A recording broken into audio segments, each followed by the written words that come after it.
Hey guys, John from Luxe here. This is going to be a real quick video. This is an 11 to 14 charger. We're going to be putting one of our dark smoke side markers, rear side marker kits on this car. This is one right here. You can see it's clearly labeled. Real simple install. I've went ahead and cleaned. Make sure and clean all the way around this crevice because this does fully wrap around the lens. I want it to look as OEM as possible.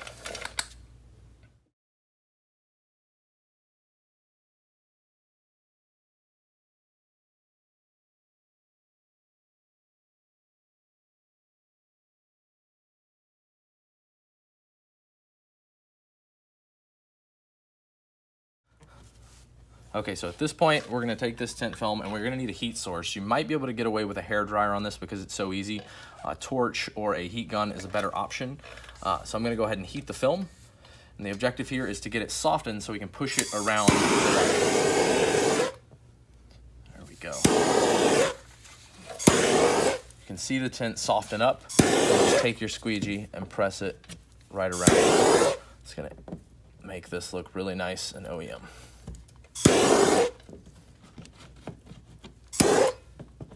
Make sure all edges are applied so you don't get any pullback there or any contaminants underneath it. And there you go. That's a completed install.